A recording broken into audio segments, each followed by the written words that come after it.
próximo mês, as pessoas já começam, né, a enfeitar as casas, se preparando para a harmonia do lar, para a festividade do almoço do dia 25 ou do jantar do dia 24, da compra de presentes. Porém, quem de nós lembra de comprar o presente para o menino Jesus, para o aniversariante daquele dia? Nós nos preocupamos tanto, pelo menos aqueles que vêm de uma cultura familiar, né? De celebrar, de tocar presentes, de reunir a família. Mas será que nos lembramos de nos prepararmos para receber realmente aquele que se festeja naquela data e que, é claro, não é o Papai Noel? Será que trazemos aos nossos lares o pensamento voltado para os ensinamentos do símbolo daquela data, do que nós podemos e deveríamos aprender com aquela lembrança? Porque uma coisa todos sabemos: Maria não encontrou pousada, estavam a caminho de Jerusalém justamente por causa do censo, e como sendo assim, os hotéis, ou como é que se dizia o nome? Instalações, né? Tem outro nome. Mas também não é esse, mas é por aí, né?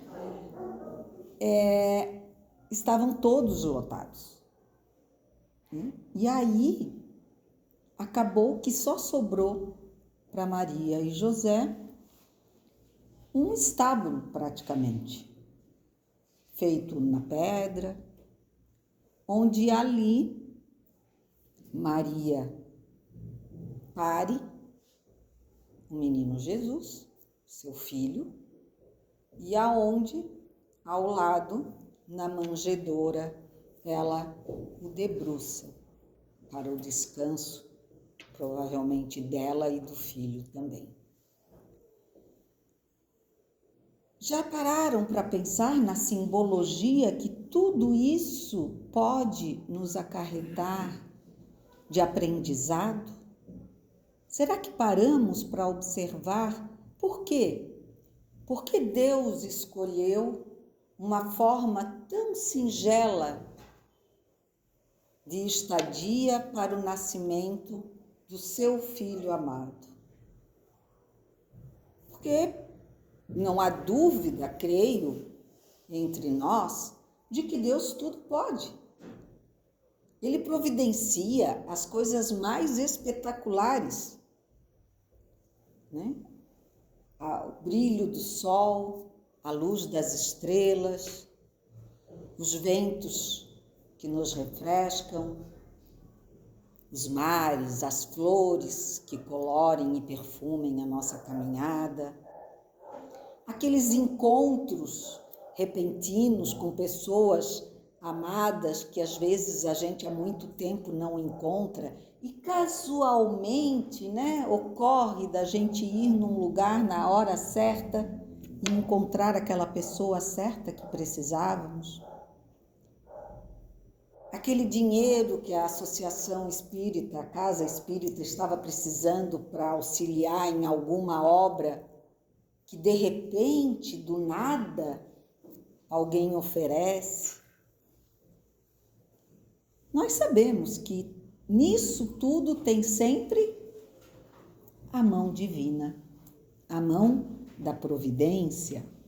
E se assim o é, nas nossas vidas até hoje, imaginem o que a providência não poderia fazer para conseguir um quarto digno a Maria e José, para que ela então pudesse dar à luz ao seu filho.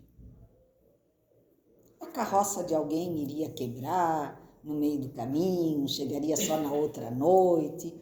As coisas, aqueles acidentes, né? Aquelas coincidências, eles chegaram e alguém desistiu da viagem. Mas não. Nada disso aconteceu. Deus, Pai, não privilegiou seu filho em nada. Ele trouxe ao mundo pobre. Pobre nos bens que a matéria poderia ter-lhe dado.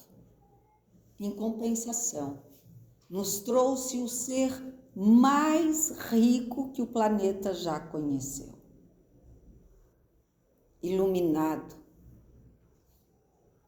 modificador. E além disso, que para falar dele, nós poderíamos ficar horas e horas aqui a fio, né? Ele nos trouxe a presença dos pais. Sim, porque José foi o pai de Jesus Nazareno e Maria, a sua mãe. E esses seres, que com certeza, já num espírito muito elevado de compreensão, mas com o esquecimento que a vida corpórea nos traz, e com o livre-arbítrio de poder dizer sim ou não, porque afinal de contas, José desposou-se de uma moça que logo em seguida já estava grávida e seria mal falado, com certeza.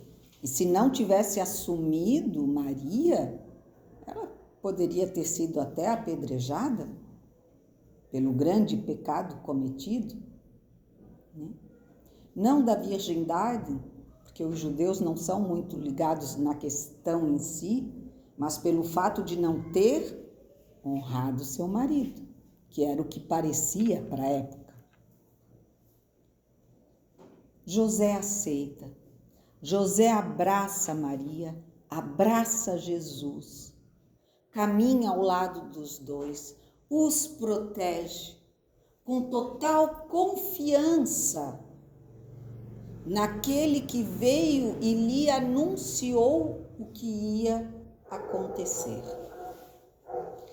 Da mesma forma, Maria, que mesmo sendo uma alma iluminada, um espírito com certeza já muito elevado, tinha apenas 14, 16 anos,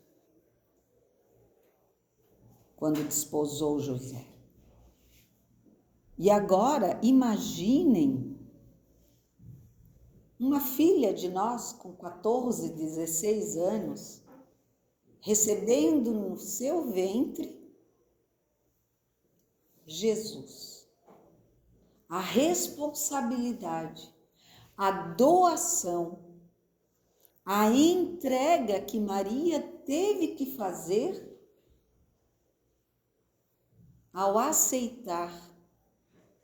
E não só aceitou a sua missão, como se colocou como serva.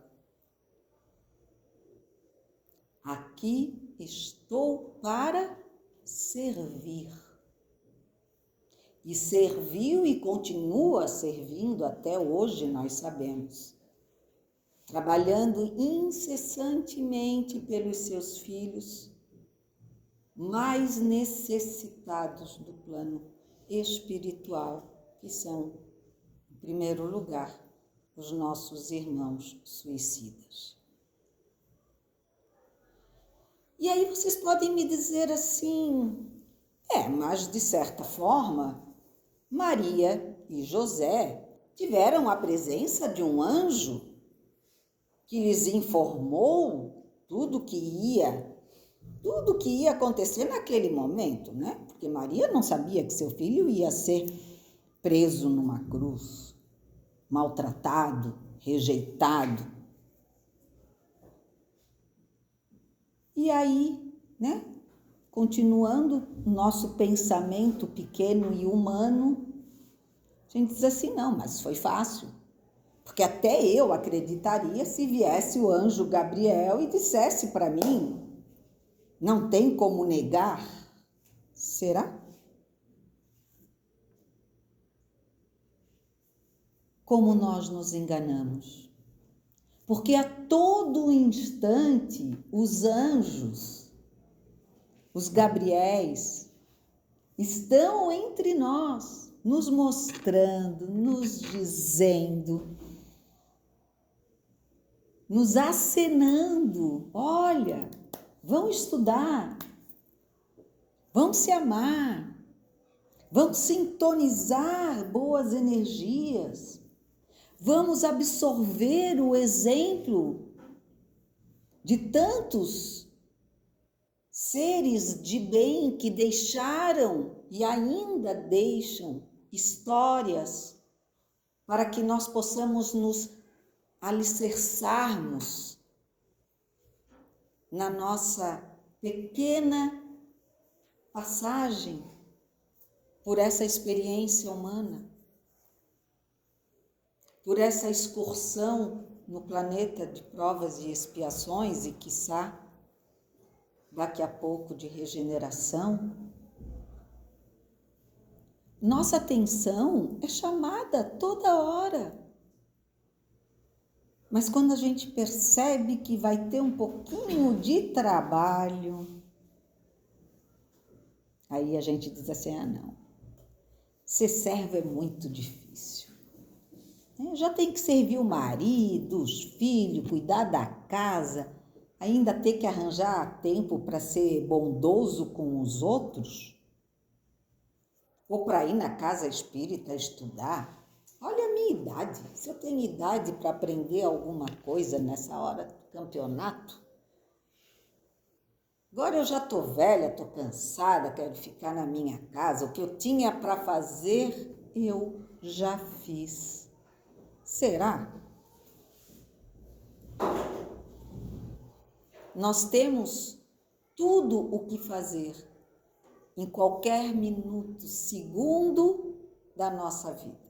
Mesmo que ele seja o último, podemos ainda assim elevar o nosso pensamento ao Pai e ao nosso irmão maior para lhes agradecer. Sempre há o que fazer. E Jesus, Maria e José nos mostram naquela situação tão precária que eles conseguiram.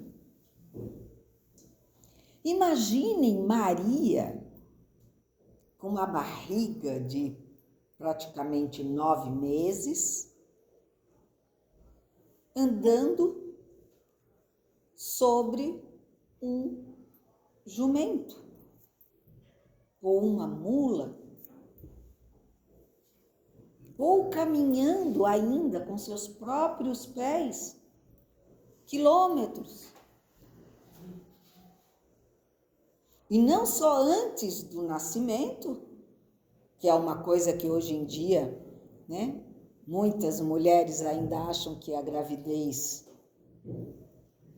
não é uma doença, mas é motivo de termos um pouquinho mais de preguiça, de agrado, de podermos dizer que estamos cansadas. Pega isso para mim, minha barriga pesa demais. E a de Maria? Será que não pesou? Gente, a concepção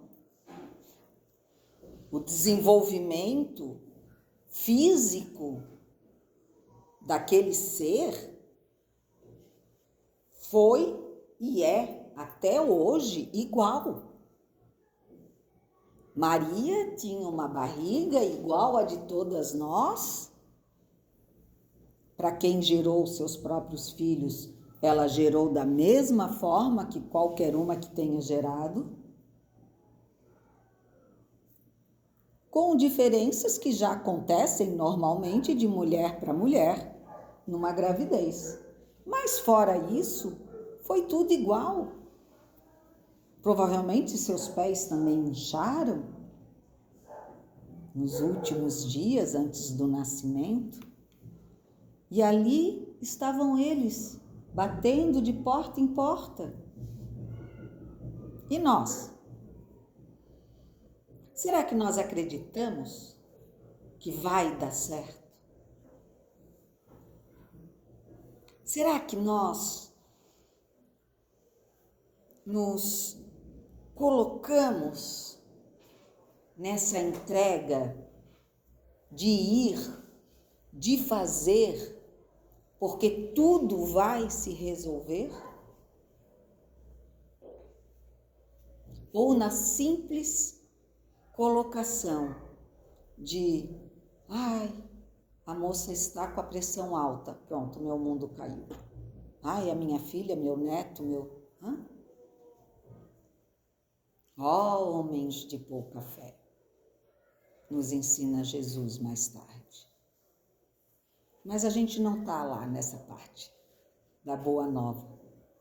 Nós estamos hoje trazendo a proposta para que cada um de nós se inspire e se prepare para a chegada. E essa chegada, repito, não será a do Papai Noel, mas será do nascimento da luz que pode em nós e através de cada um de nós brilhar. E que não precisa ser exatamente no dia 25 de dezembro de 23. Ela pode ser hoje à noite, amanhã, mês que vem, ou em janeiro, fevereiro. Ela acontecerá na hora que compreendermos que o nascimento de Jesus foi e é também o simbolismo da boa nova. Daquele que veio para nos trazer o conhecimento, daquele que veio para nos ensinar como podemos ser felizes. Porque a gente luta constantemente para alcançar essa alegria, essa felicidade.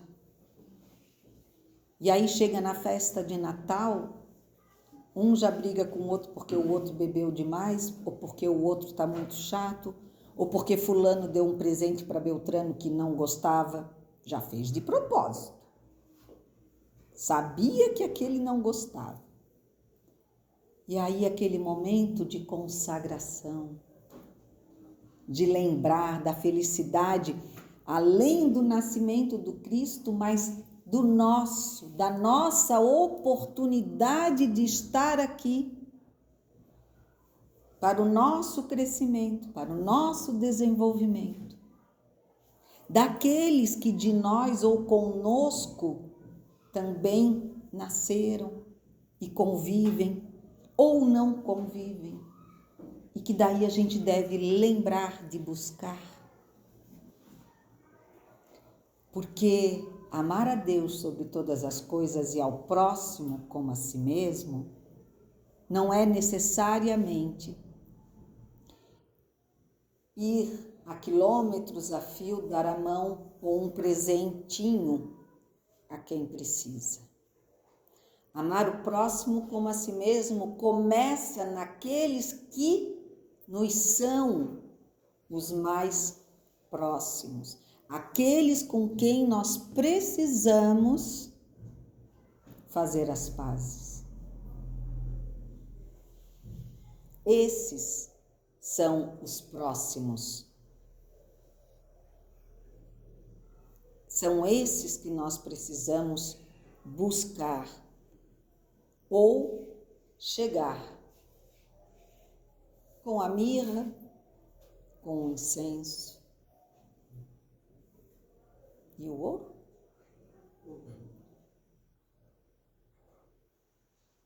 A esses é que nós temos que ir e levar o que nós temos.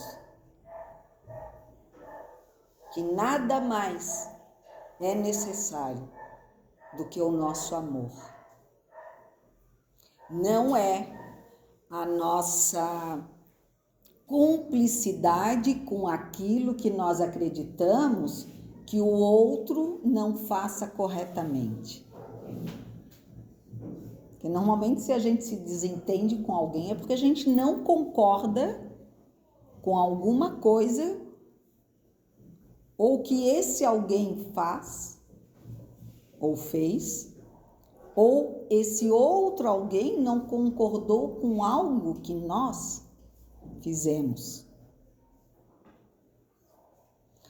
Amar não é necessariamente aceitar o outro, mas é não julgar o outro, porque ao outro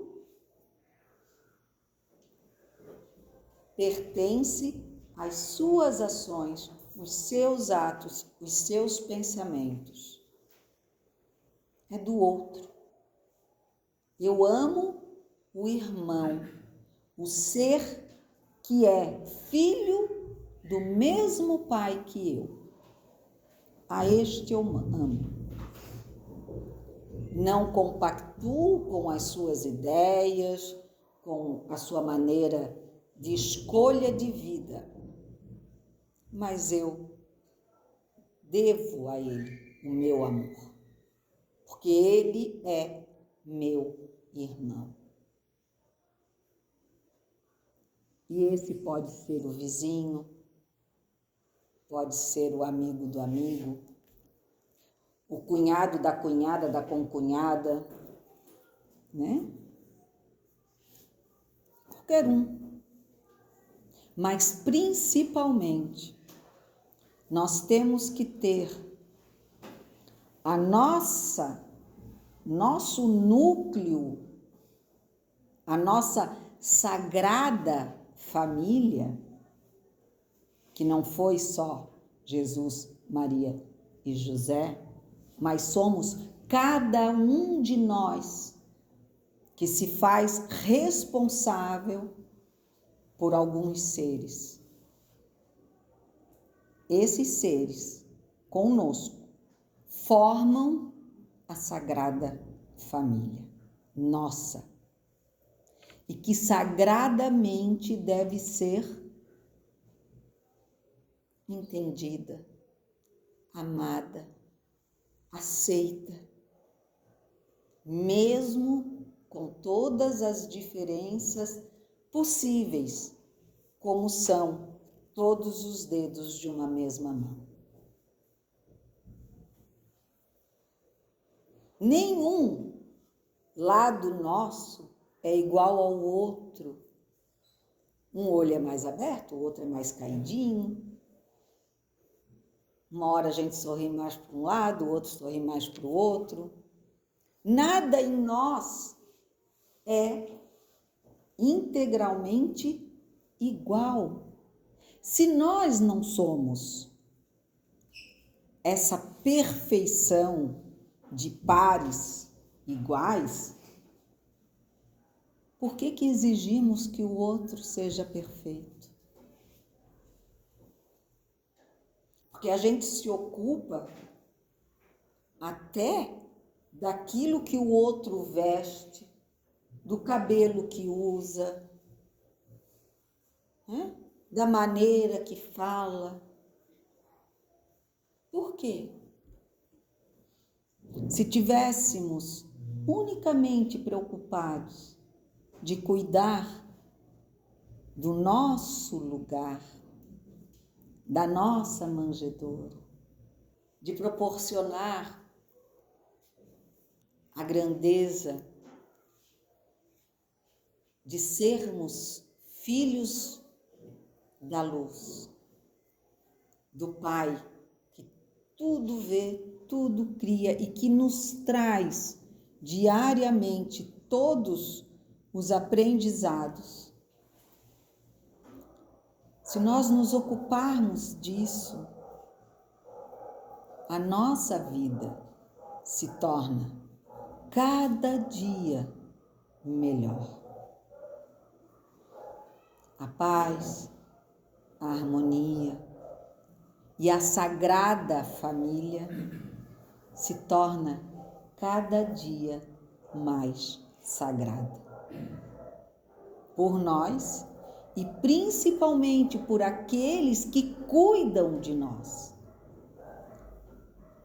Porque como a estrela brilhou para que Jesus pudesse vir com a glória necessária de filho do Pai, ela brilha para nós todos os dias, nos chamando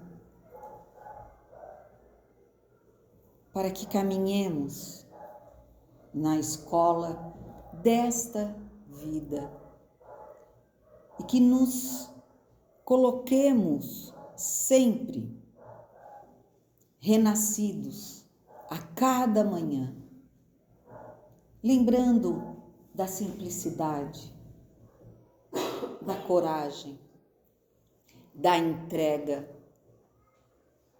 da humildade, que o símbolo do nascimento do nosso irmão maior, que se estampa normalmente durante o mês de dezembro, que ele possa ser estampado, sim, mas com o significado que merece. Quando ele em nossos lares estiver formado, lembremos que não basta lembrar daquela família santa, consagrada, de amor e de entrega. É necessário que transformemos o nosso lar naquela manjedoura de acolhimento, de amor, de resiliência, de abnegação. E aí a gente pode dizer, não é fácil chegar lá. Não foi fácil também para Maria e José. Foi uma longa caminhada. E para nós também pode ser longa. E será até porque somos ainda muito crianças nesse aprendizado. Mas conseguiremos o local ideal para nos colocarmos. E ali nos sentiremos protegidos, amados e convictos de que estamos no rumo certo. Porque é no dia a dia desse aprendizado, dessa caminhada, que nós vamos nos transformando. Então, se a cada dia nos lembrarmos de que em cada manhã nós estamos naquela manjedoura, percebendo a luz que brilha, que traz a vida, que traz a força, nós com certeza teremos cada dia mais aliviada, a nossa caminhada. Pode até parecer dura, mas a satisfação depois será enorme. É que nem aquele pessoal que faz o caminho de Compostela. Não sei se alguém aqui conhece alguma coisa sobre isso. Meu marido fez. Ficou com os pés em frangalhos, né? Porque dá calo. Ele caminhou todo o caminho em 26 dias, foi muito rápido. E o pé estava uma coisa de louco. Mas para o objetivo dele, para o que ele acreditava, foi uma satisfação enorme ter chegado ao final. E é assim a nossa caminhada. Nós podemos ficar com os pés cortados. A sandália pode se desmanchar, mas a satisfação, a certeza do dever cumprido, a paz de termos prestado o bom serviço, nos dará, ao novo amanhecer, a nova força para a continuidade, não só aqui, mas na vida eterna que todos nós já possuímos no plano espiritual. Então, que nos preparemos sempre para a chegada, porque a cada amanhecer chega um novo dia. Obrigada a todos e que as bênçãos da grande, sagrada família de José, Maria e Jesus estejam sempre em nossos pensamentos e em nossos lares. Que assim seja.